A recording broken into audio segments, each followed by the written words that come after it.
Section 6. Benefits and limits of corporate social responsibility. At the end of this session, you should be able to understand the advantages and disadvantages of corporate social responsibility. Understand why corporate social responsibility is criticized in business cycles.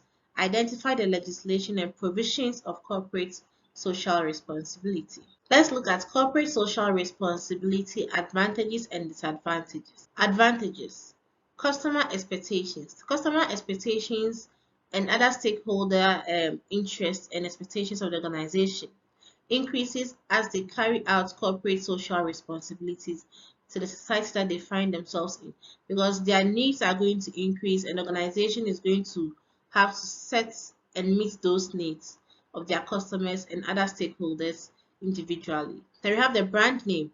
You're able to create a brand name for yourself, a trademark for yourself. So with corporate social responsibilities, you become a brand. Vena. Initially, when you buy a bottle of Vena, I don't know if they are still doing it now. When you buy a bottle of Vena, a percentage of how much you buy the bottle goes into donations to charity organizations. So Vena was a brand name. Then you have lower environmental costs. If you are an organization that is adopting the environmental based corporate social responsibility, you are going to ensure that your environment is being well protected and not polluted, and that is going to give you low cost in trying to undo what you had done if you pollute the environment. Trading opportunities. Because of your brand name, because of your increasing customer expectations, people would want to work with you. So it's going to give you training opportunities as well. Access to staff. You're going to get a large recruit to choose from. If employees talk about you, society recognizes you, you're going to realize that most people would like to work with your organization. So the recruits, they would apply to you, and you'd have a large population to recruit from. Investment and funding. What we mean here is the ability of the organization to sell itself through corporate social responsibilities.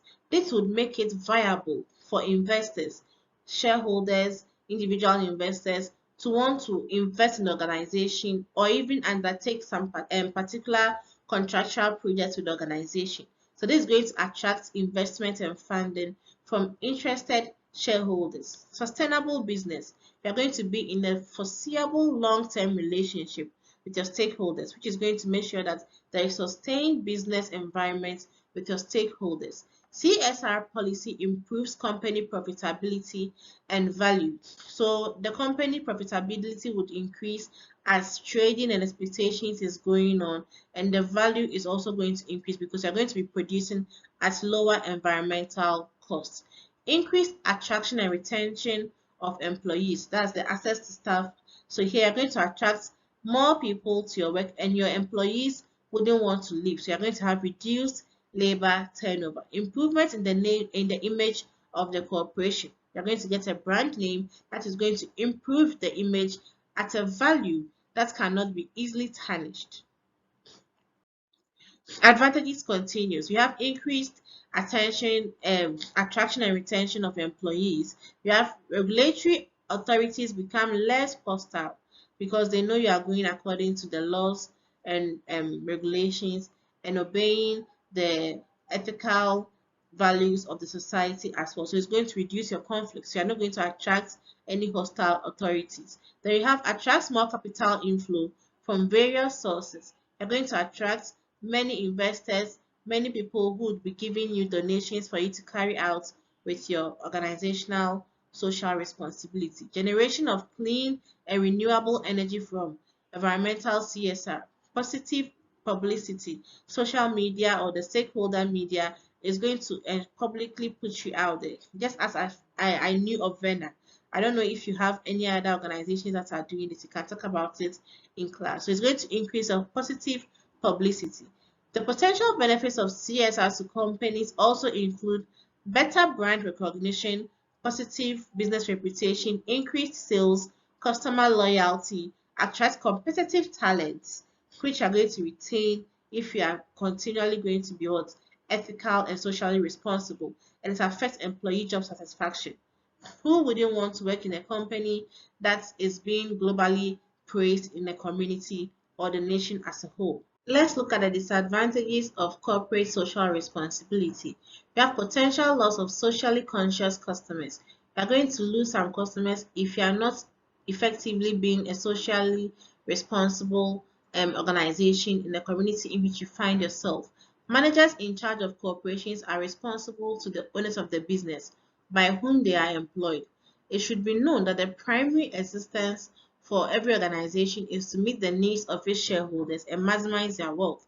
So if you decide to embark on corporate social responsibility, you have to make sure that you do not flout on maximizing shareholder wealth and meeting their needs. Then you have profit maximization. Sometimes organizations do this uh, as a front to trip the minds of its customers. So you think that the organization is doing well, but behind closed doors, they are more geared towards what? Maximizing their profits. If the statement that a manager has social responsibility is to have any meaning, it must mean that he is to act in some way that is not in the interest of his employers. So as a social responsible manager, if you need the support of your top management, but you've decided to be socially responsible, it would mean you'd have to act in a way that may not be the interest of your employers, and this may lead to your dismissal in the organization.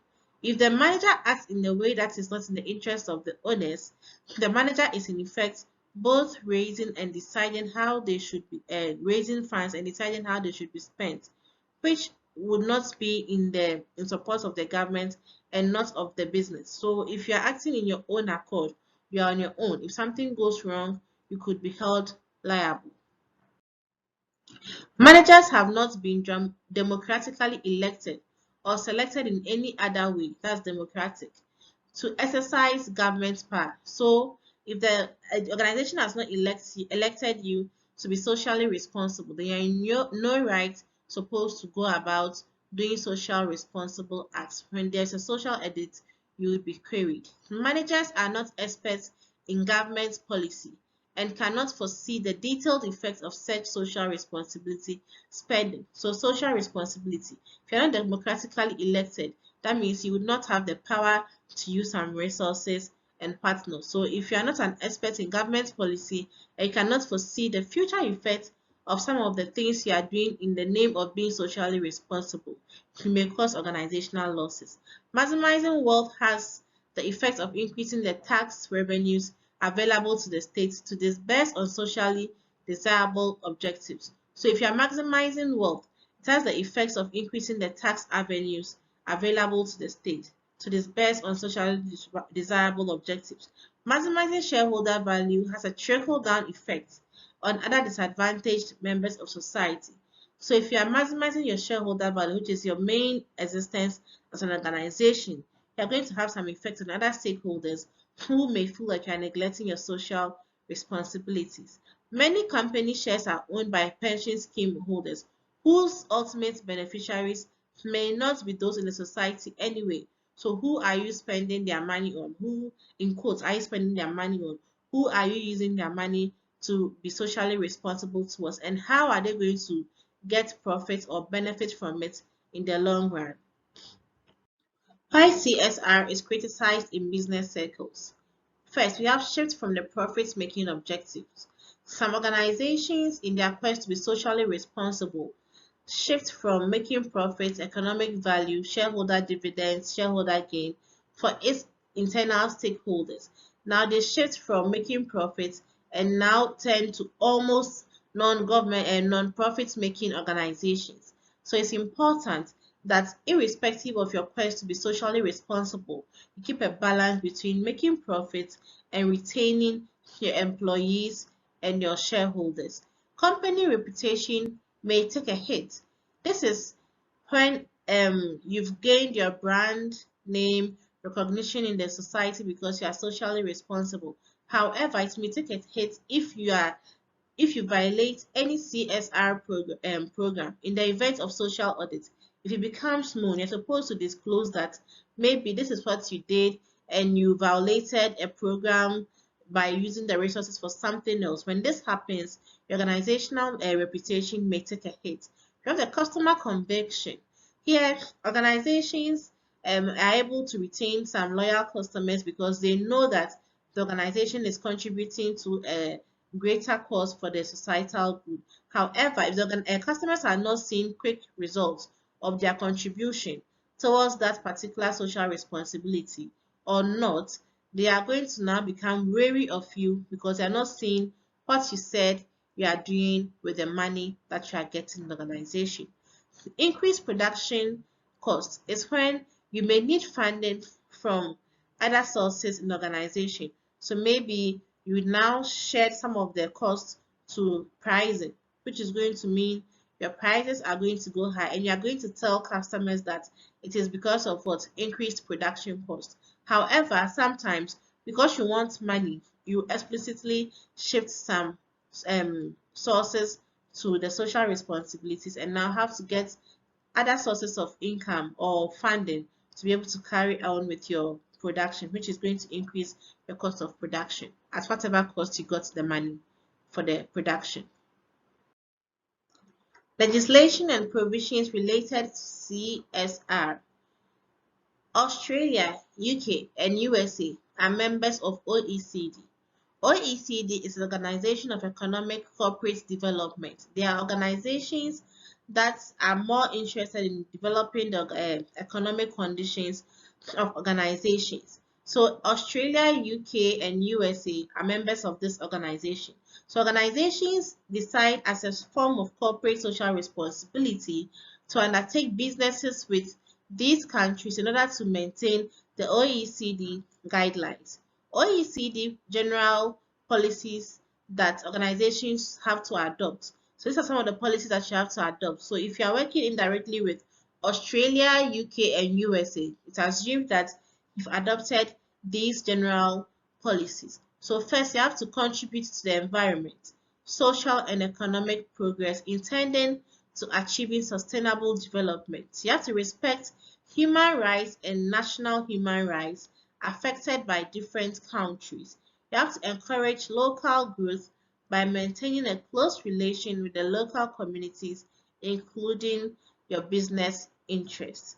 So it's important either you want to use the legislation and provisions related to OECD by working with or dealing with organizations in Australia, UK, and USA. And these are some of the general policies that the OECD expects you to follow as an organization. Among others are expand organizational activities in the domestic and foreign markets to attain more exposure, support good corporate governance policies, develop, apply, and practice good governance principles, avoid seeking exemptions from the statutory or regulatory framework, refrain from discriminating among employees, carry out risk-based due intelligence and diligence, avoid causing and contributing to negative impacts on subjects covered in the OECD guideline through the business and take immediate action when adverse situations arise. Get into business relations with stakeholders